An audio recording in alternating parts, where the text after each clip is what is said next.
Hello, everybody, and welcome to another Alfred Hitchcock Presents review. Today it is Season 1, Episode 19, The Derelicts, starring Robert Newton as Peter Goodfellow, Philip Reed as Ralph Cowell, and Peggy Knudsen as Herta Cowell.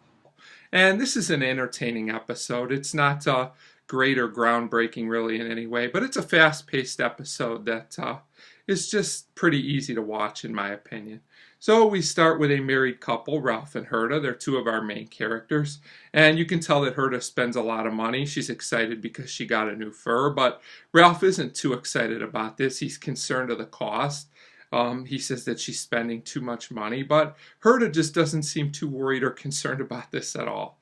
And that'll be important later in the episode. So Ralph gets a call at this point, and his day's getting worse as it's an elderly man, and he wants to meet. And so they do meet in a park, I believe, and they talk about a business deal they have. And basically, it's a 50-50 split. And Mr. Sloane is the name of the elderly man. And it turns out that he's the man that got Ralph started with his business. He loaned him the money, and he wants his share for the year. Well, Ralph says he doesn't have it, so Mr. Sloane basically says he has no choice.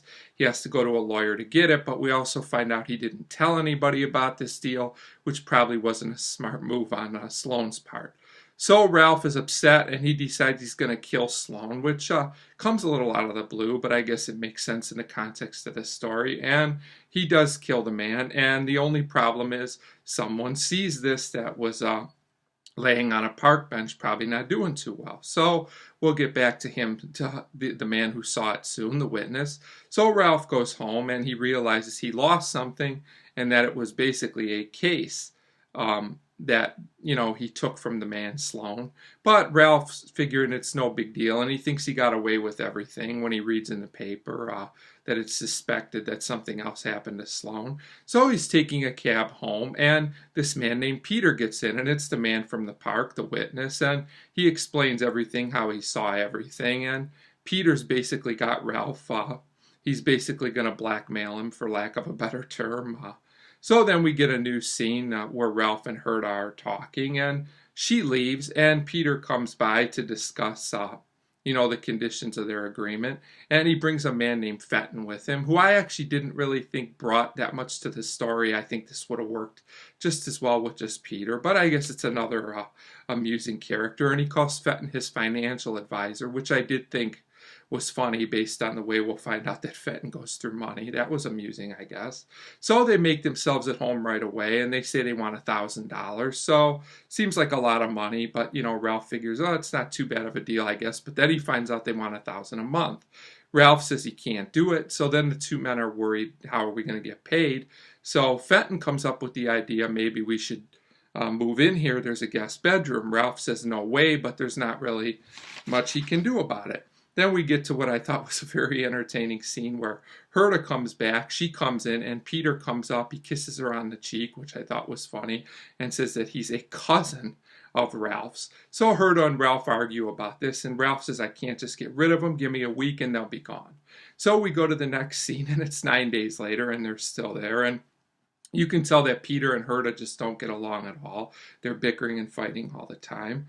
And then we also find out that Fenton has been pawning off a lot of things, including Herta's furs, because I guess he's been gambling and it hasn't been working out too well. So I guess he's not too good of a financial advisor after all. And then Ralph figures he has no choice left. And in kind of a surprising movement out of nowhere, he just tells Herta, he explains that he killed a man and that basically they're blackmailing him. So Herta says she wants Goodfellow gone one way or the other. She actually suggests that Ralph kill him, but Ralph says, he doesn't really have it in him to kill anymore, basically. So now Herta and Peter Goodfellow talk, and she hears that he might have some money. So now Herta's, of course, interested because obviously she likes anything with money, and she kind of plays her charms up and finds out where the money's hidden. But when she goes to look for it later that night, there is no money there. So Herta's upset and she leaves, but not before she leaves some pictures out in the back of one of them is the IOU, basically the evidence against Ralph. So when Ralph comes home, he finds a note saying that Herta left, but he also finds the IOU and he burns it. And just like that, Ralph then kicks out Peter and Fenton. He says, I want you guys out of here. And they take it really well considering everything that's happened. They just kind of leave. They figure they'll go on to their next thing. I thought this was a bit strange, but I guess they got everything that they could out of Ralph. So then we see a scene where Herta comes back naturally because Ralph's taking care of everything. And he buys her a new fur and says his business is going to be better than ever, thinking he's in the clear.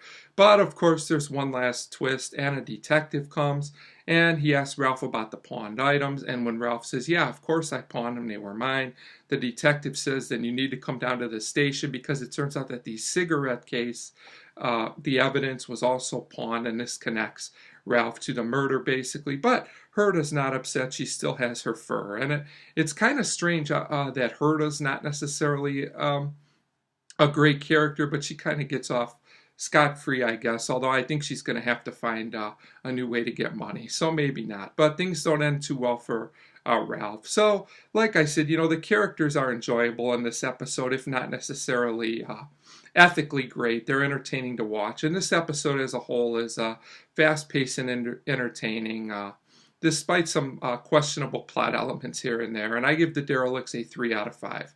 Definitely an entertaining and fast-paced episode to watch. So a 3 out of 5 for the Derelicts, and as always, thank you very much for watching.